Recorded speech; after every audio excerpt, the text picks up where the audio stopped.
Hi, it's Christine Beadsworth. This message is called The Light Bearers, and you can find the written version on my WordPress blog, Fresh Oil Releases.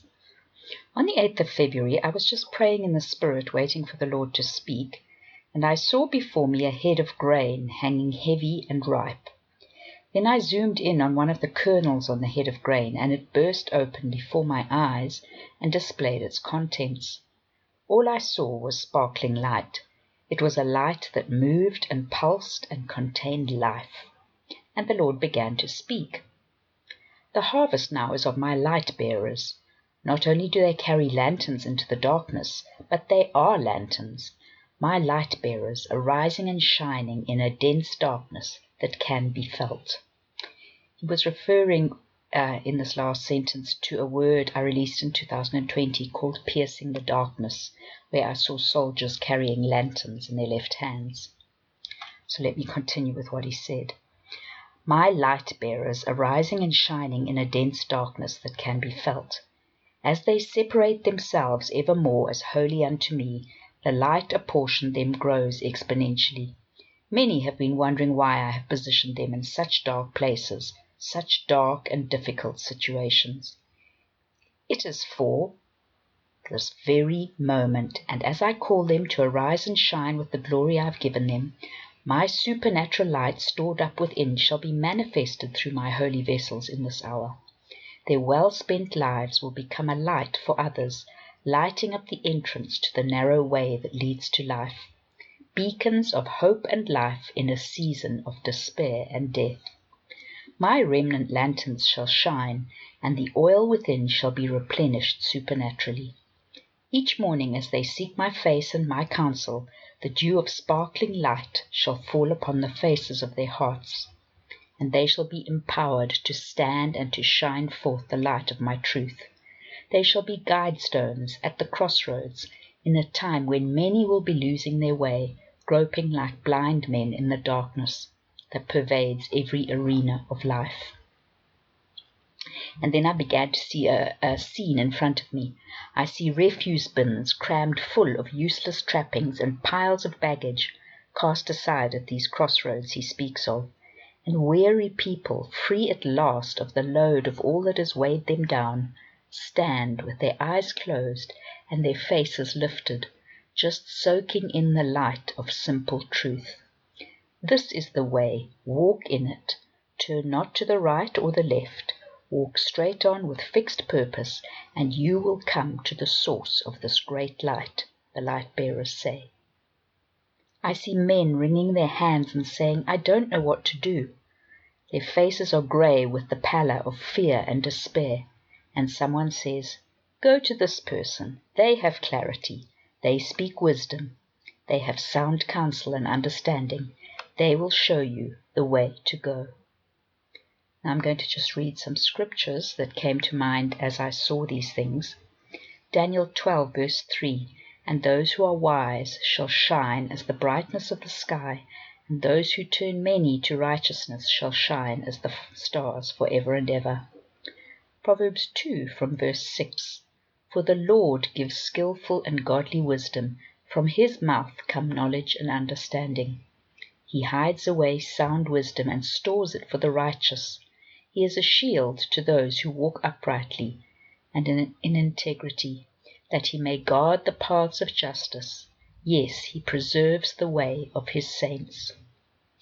And Isaiah 32 verse 2, and each one of them shall be like a hiding place from the wind and a shelter from the storm, like streams of water in a dry place, like the shade of a great rock in a weary land to those who turn to them. Then the eyes of those who see will not be dim, and the ears of those who hear will listen. I want to carry on describing what I saw. I see one such person speaking earnestly to another who is lost, and they take their right hand and press firmly into their palm, and the person opens their hand to reveal an impression of a cross. Then the light bearer leans forward and writes a quick sign on the person's forehead with their finger, and I look closer and I see it's also a cross, but I realize that it is the pictograph of the Hebrew letter Tav, which looks like an X.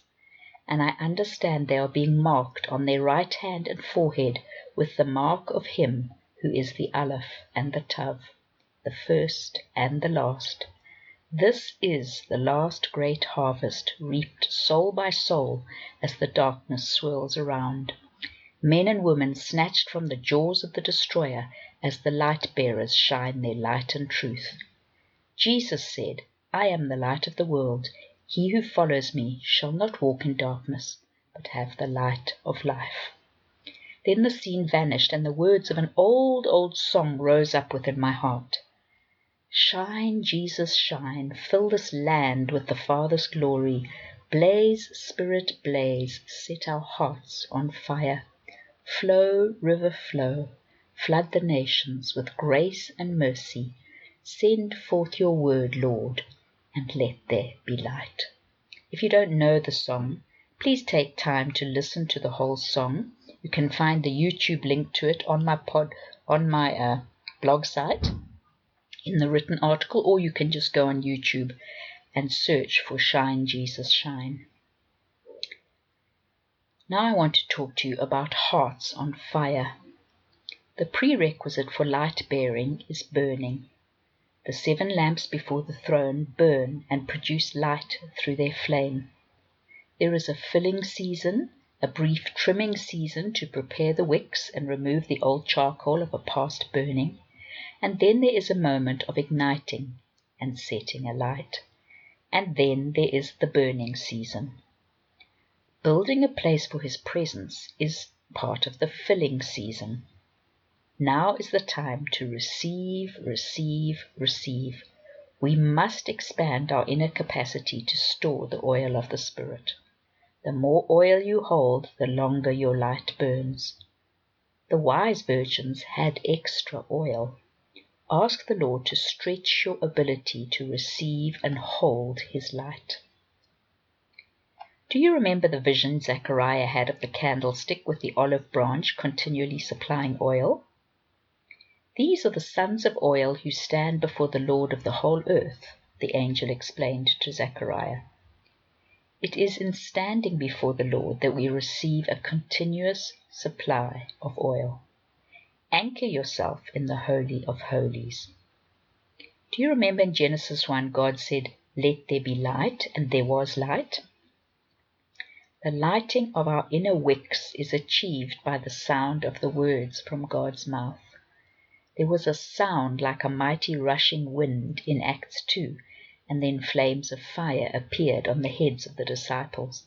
They were ignited, set aflame, as they received the baptism of the Holy Spirit and fire, but it was imparted through a sound. I was praying about this and telling the Lord that I wanted the words of my mouth to be spirit and life, like the words of his mouth. And he said to me, "Then shut your ears to the words of men who fade as flowers and fall as grass. My word stands forever. They never fall to the ground. If you want to impart enduring truth that speaks, no matter when it is heard or read, then you must shut yourself into the oracle, which is the Holy of Holies, where only my sound resounds." Then as he continued to speak, I realized he was speaking the words of a poem. My Telegram group has already heard it as I released it as an audio note a few days ago, but here are the words that he spoke. My sound resounds, permeates, and penetrates. My words are dew for you, falling sound on waiting ground. They rest and speak, week after week. Sound bite banquet, served silently, sinking in to resonate in those who wait on me. Glory cloud within, without, imbues in you my power and might as bearers of my light. My glory dwells, my glory stays in those who've chosen holy ways. Now set apart and sealed and marked as those who heard, obeyed, and hearts so hungry for my touch have sacrificed and given much. to win the place where now they stand, the chosen sons of my right hand, the ones who'll wield authority to open gates to my glory, to heal the sick and raise the dead, to speak my life, not just words read, but words which pierce and crush the foe, and open gates and let them go, to help the weary, feed the faint, to bear the honor of every saint who walked this path in days gone by, to come outside the city gate, be numbered now mongst those who wait for him alone, who serve no man, nor bow to evil, clean of hand and heart they stand. My holy vessels filled with light, who walk by faith and not by sight, and undeterred as darkness falls, they gaze on me, and so endure. For very soon I am will come, the time is near, and reigning Sun returns to gather up his own and bear them safely to the throne. So shine they must, and shine they will, positioned on my holy hill, and loving not their lives to death, they overcome through holiness.